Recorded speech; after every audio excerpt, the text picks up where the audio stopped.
ngiki kikwereka ko inshuti wizera ari igutaba mu nama kandi urinda upfa ikigukorera utuntu twiza.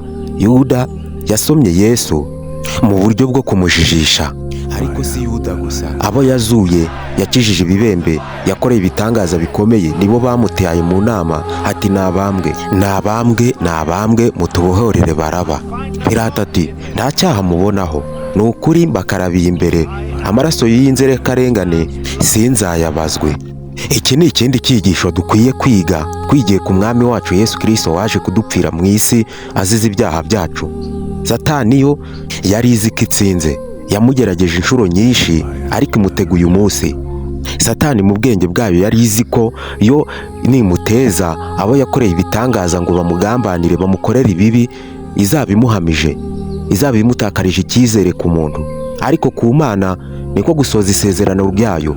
Hari hashize imyaka 700 Yesaya bihanuye ko hari uzaza gucungura abantu.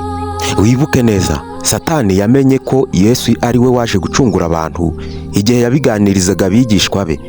Iki gihe niho yakoresheje Yuda hajya kumugambanira. Reka nkubaze iki kibazo, ariko mbere yuko nkubaze kino kibazo banza urebe neza niba waraforowinze iyi page kugira ngo ujye ubasha kumva ibindi biganiro nk'ibi. Ikibazo kiragira giti, ese uramutse ubonye ugambaniwe n'uwo ufasha buri munsi ukorera ibikorwa byiza bimukiriza ubuzima, akaba ari ukugambanira kubura akazi uriho cyangwa se ikindi kintu kigufitiye akamaro, wabigenza ute? Niba wizera Yesu nk'umwami n'umukiza wawe, andika amena, kanda like kuri iyi video tugaragaze ko ubutumwa bwiza nabwo bufite agaciro. Ikibabaje nuko video zisebya Imana arizo usanga zikunzwe kandi zirebwa cyane. Iyo nayo ni tekinike Satani yazanye muri twe yo kwanga ijambo ry'Imana tutabizi. Umuntu ukunda ijambo ry'Imana agakunda umuntu uvuga ku mwami Yesu cyangwa se Imana umuremyi wacu, ntago wamwingingira gukora ibyo mbabwiye, ahubwo we abikora utiriwe ubimubwira kuko ababona ko bikwiriye. Niba nta mutima mubi, fata telefone yawe ufungura urubuga rwa YouTube wandikemo Ibyamamare TV 23 ukande kuri subscribe.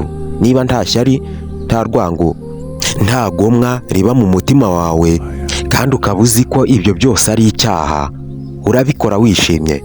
Ndabashimiye ababikoze, muri ab'ingenzi, nimwe Imana yampaye kandi mubikorana urukundo. Imana ibaha umugisha uyu munsi.